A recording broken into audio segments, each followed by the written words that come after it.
I've sat down to make a video. My backdrop has changed, as you can probably tell. I did move, so that's part of the reason why it's been a while. I also just went through some pretty big transitions and kind of had to figure out what it was that I wanted to do with this platform and what I wanted to talk about. So instead of procrastinating any further, I was like, I'm just gonna jump in. Today we're talking about 5 things you need to consider before you sign up for yoga teacher training. Now, I did my first yoga teacher training, my 200-hour in 2018. I did it in person, and I did it through a yoga studio. In full transparency, when I signed up for yoga teacher training, I did a tiny bit of research. And part of the reason why I picked the studio I picked was because they had a training that was coming up literally within weeks of me looking, and they were one of the more affordable, and we'll get to that in a second. But I did like their philosophy. I had a friend who is a yoga teacher help me look at the different programs, and she also felt like this was the best one for me that was actively starting soon. And so I went for it. And a lot of times studios won't even let you do their yoga teacher training if you don't belong to the studio, if you haven't been in for a while. But I am divinely aligned, I guess. Or in short, I was interested. They had one spot left. I came in, they were like, okay, you have enough knowledge of yoga that you can do this. My home studio was really interested in making sure you actually knew a little bit about yoga before you just hopped into yoga teacher training. That being said, if I had the foresight to really take my time and look for a program, I would have considered a couple different things, and so that's what we're gonna go through today. First, the cost. Now, I want to get this out of the way because I feel like this is the first thing that kind of throws people off when they look at yoga teacher training. Like, that is expensive. And it is. It is an investment. I can say here in Southern California that it will range you anywhere from $2,000 to maybe $3,500, depending on where you're at and the offerings of that school. Why the price range is so wide, because I do think $2,000 to $3,500 is kind of wide. I can't even for sure say. I think a lot of it has to do with the revenue of the studio. Is the bulk of their revenue coming from yoga teacher trainings, or is it coming from memberships? And typically, if they have a really high membership base, they can kind of have a slightly cheaper YTT. There is also like length of time in business. How many people have gone through their programs? Are they providing books, or are you buying your own books? So there's a lot of things that go into determining what cost is reasonable for you. At the end of the day, it's an investment, and if you want to be a teacher, I kind of look at it the same way that I invested in my college degrees. I invested in other certifications I hold. I invested in yoga teacher training. So I would err on the side of caution of programs that are extremely cost effective. I don't want to say cheap, because there is the possibility that you'll be missing out on some of those core components. But it is something that I say, if you want to do, if you can, if you're in a position to save and really like squirrel away that money so that you can do it and not be financially burdened from the jump, because that's not yoga. Or look for programs that have scholarships. A lot of schools actually offer scholarships, whether they're needs-based, identity-based, merit-based, whatever, what have you. Sometimes they do a trade where you're working for the studio, and in turn you get to do this program. So there's a lot of opportunities. So don't necessarily let cost be off-putting to you. Definitely expect it to be expensive, but don't feel like it should be a huge burden or a huge barrier to becoming a teacher. Next up is length of the program. So a lot of schools offer options, meaning that like maybe in the spring they have a length available, and then in the fall they have a different length available. My 200-hour program was roughly 8 months, 7.5-ish months, and it was every other weekend, and every other weekend we were in class for, I want to say maybe 16 hours. I think it was like 2 hours on Friday nights, and then like Saturday, Sunday, basically all day, like 7 hours.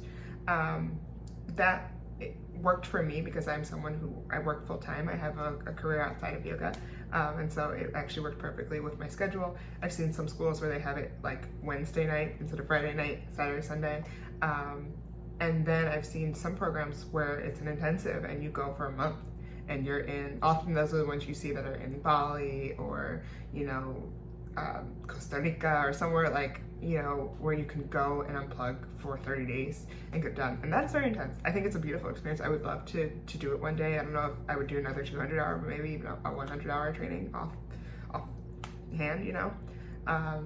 But consider that, you know, how quickly are you willing to get it over with? How deep do you want to dive? Does it work with your current schedule? I will say those weekends were long. They were long. My body was being conditioned in a way. My mind was being deeply conditioned, like full, you know, black girl on Sunday, 4-hour wash day condition. But it was super rewarding, and for me, at least my 200-hour in a lot of ways was really life-changing, and so I don't regret the time spent. But definitely keep in mind that you're gonna hit a point, as you do with most things, where you're like, I cannot believe this is still going on. Like, you know, you find that second wind and you keep going. 9 times out of 10, the programs are not refundable. So again, big investment, big commitment. Number 3, your teachers and your studio. So I kind of hearkened to this a little bit without saying a ton.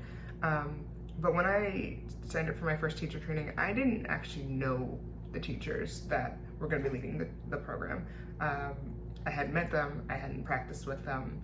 I was encouraged to, but I actually don't think there was either they weren't on the schedule or like there was very few times I had where I could see them before that actually worked with my schedule. I remember now, they were teaching throughout the day and I worked throughout the day, and so I kept missing them. That being said, I was basically a stranger to them when I started my program, and I felt that. Don't necessarily think, you know, they were trying to make me feel that way, I guess you could say. But there is something to not knowing your teachers before your program, because then they spend the duration of the program getting to know you. That's something to keep in mind. You also don't necessarily know their philosophies around life, larger issues. Yoga is such a vast thing, you know, when you think about the 8 limbs and you think about what it all entails. And depending on what kind of experience you could either get one that's deeply authentic and rooted in the history, or you could get one that's not. And you could also get that history, you're probably actually going to get that history in a very westernized way. And so how do you make sure that basically what they're teaching you is in alignment, especially with that first training, with your 200-hour, that's all you know. And that's how you're going to teach, whether you realize it or not, even if you adapt and change. A lot of that comes with time. I taught, like my teachers taught for probably the first year or so before I started finding my own vibe and flow. The other thing to keep in mind is, again, the studio, to like how they operate, because what they're going to teach you about the business of yoga is how they operate their business.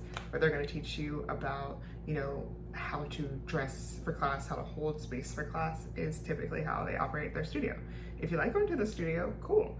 If not, you know, you're going to have to take some of that with a grain of salt. As I approach my 300-hour, which is a lot of what I'm going to be talking about on this channel, I feel so much more rooted in peace around who my teachers are. I know my teachers. I've taken classes with my teachers. I spent time with my teachers.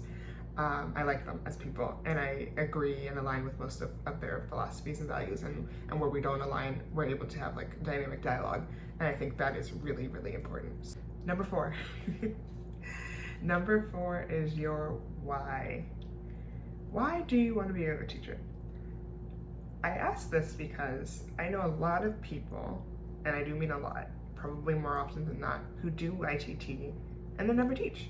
Now, there's nothing wrong with that. A lot of people say, I'm really passionate about yoga, I want to know more, I want to have this deep understanding, and I think that's really beautiful. I also know it's a hefty investment, and it's going to be hard to find that second wind when you're in that 4th, 5th, 6th month and you're like, I'm just ready to be done, if you're not deeply invested in the process.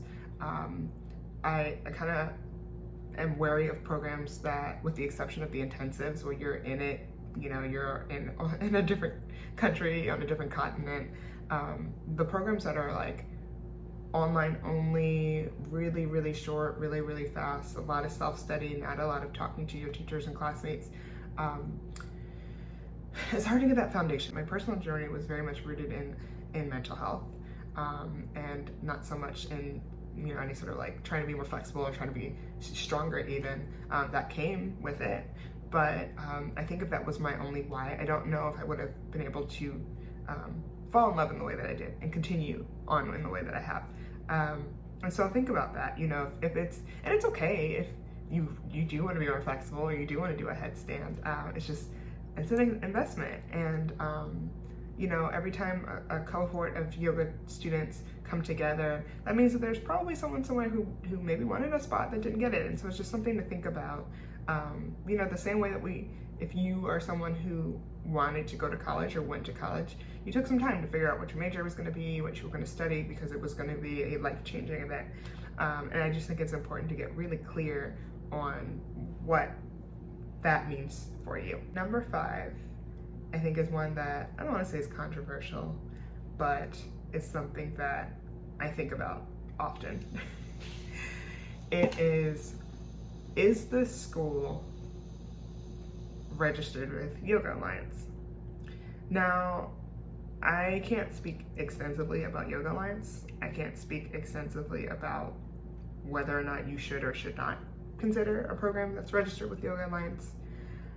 What I will say is that, well, let me back up.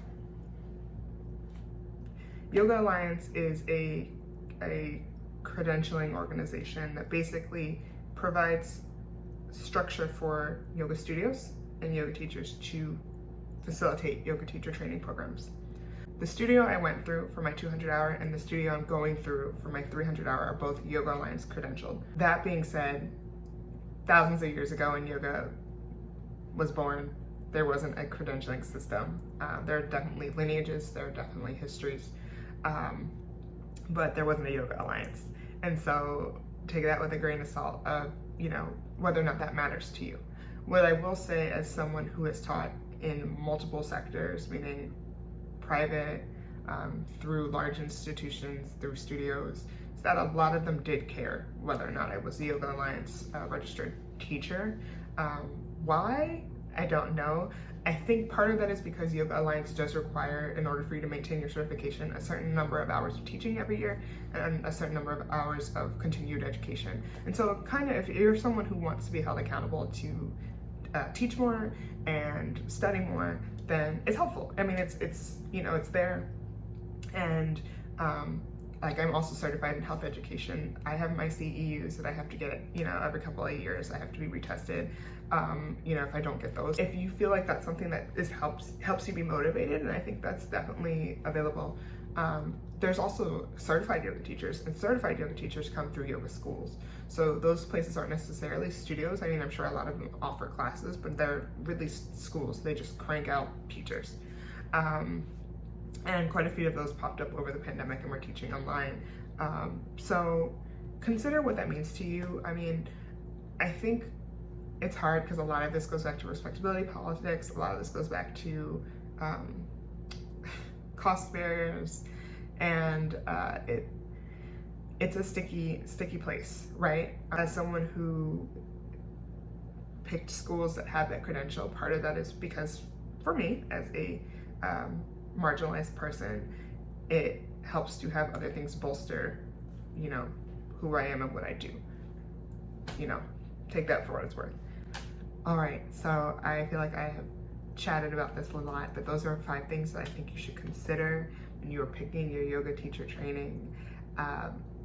If you are watching this in consideration of whether or not you should be a yoga teacher, I'm super excited for you. I hope that this is a journey you are open to taking, and I hope that the program you pick affirms and aligns with who you are and what you are hoping to do in this world, which is hopefully something good. All right, y'all, this is fun. I'll see you again very soon. I won't wait this long to pop on again. And if you have any questions, let's have a dialogue in the comments section, or you can find me on the gram and send me a DM and we can talk a little bit more. But otherwise, I hope that your day is safe, happy, and healthy. Be well.